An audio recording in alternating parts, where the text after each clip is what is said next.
Hello there, this is Dave Alamo and my sister Susan Rogers.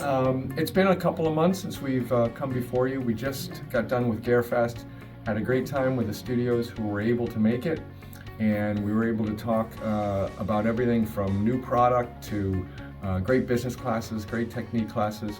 We also were able to talk face to face with them about what's going on with Shivering, and we thought it was important. Even though we've been on the website, we've been on social media posting about it and talking about it, we thought it was important to just come before you and tell you, what's going on, where we've been, where we're going, and we thought we'd do that today. And first, what we wanted to just explain, there could be some of you out there that don't even know what shivering is, so we thought we'd just briefly explain what that is. And usually what you will see is the glaze literally peeling off of the bisque in strips or little sections. It usually happens when the bisque and the glaze shrink at different rates. So when the fired piece is firing up to 1828 degrees, and then it begins to cool down, if they cool down at different rates where the bisque shrinks more than the glaze, you get what's called shivering.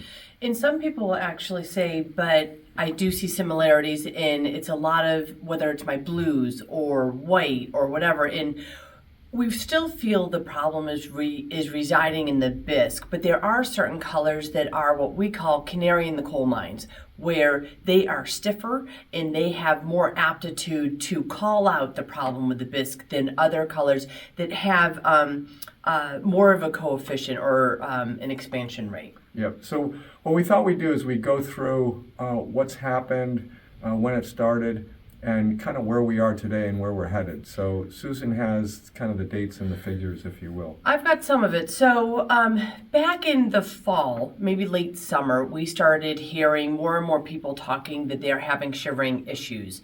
It is so important that people report to us, even if it's just one or two pieces, what you're seeing, because after we got several weeks of reports, we were able to see, we take all of your reports, we put them into an Excel spreadsheet, and we track the items. So what became evident pretty quick is the issues last year were from Italian items.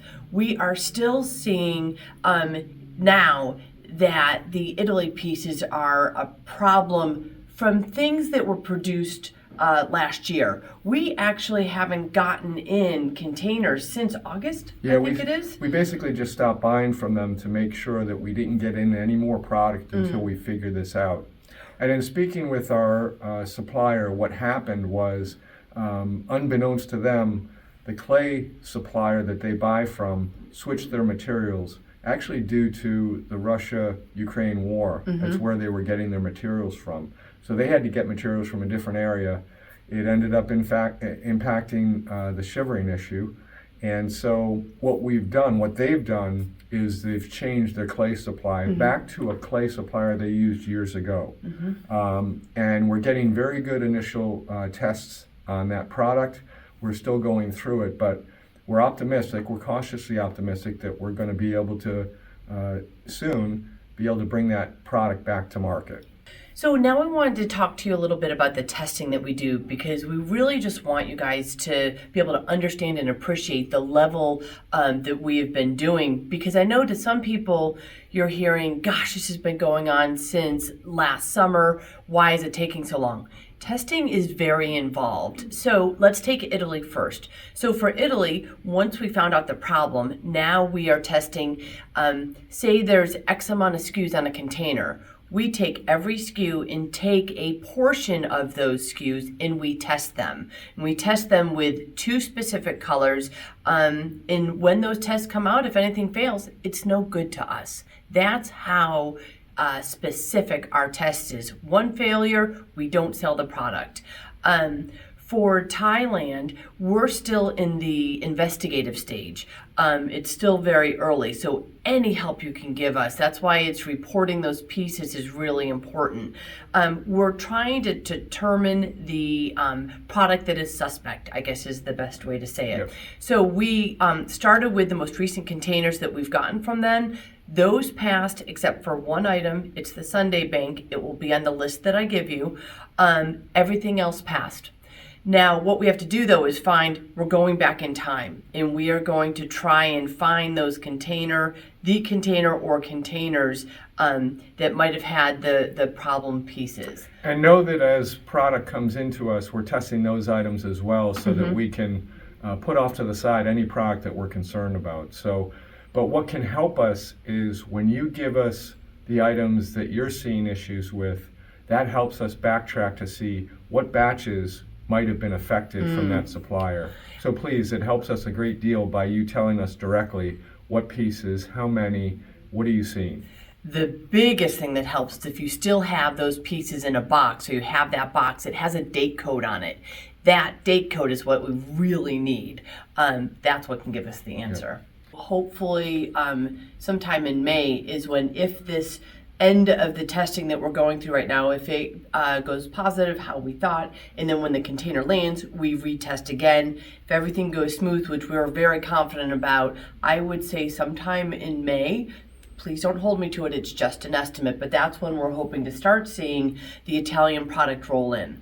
And I think it's important to note that the Italian product is the lowest amount of product that we get from anybody. It's about 120 SKUs, so it's about 8% of our line. Yeah. So, but Susan, we've started to get some reports from one of our other suppliers. Yes. From Thailand. Yes. So with all the diligence of people being very sensitive to the shivering from Italy, we have started seeing reports. It started, I would say, October, November, December, but it really ramped up over the holidays, where people are now reporting issues on Thailand bisque. Our goal is to get a list to you as soon as possible on those items we have multiple reports on from both Italy and from Thailand. Here's the thing though, not everyone is seeing problems, so I don't want you to say, I have this on my shelf, I'm going to have a problem. It's just to be aware. I think when I tallied it, I had about 15 to 18 items from Thailand that I'm going to put on a watch list, and then there's about 20 to 25 items from Italy, so we had given a list, I think in October of last year, from Italy. So this is a little bit expanded by about 5 to 10 items.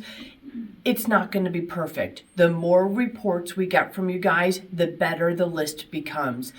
Please do me a favor. I am not on social media as much as you might anticipate.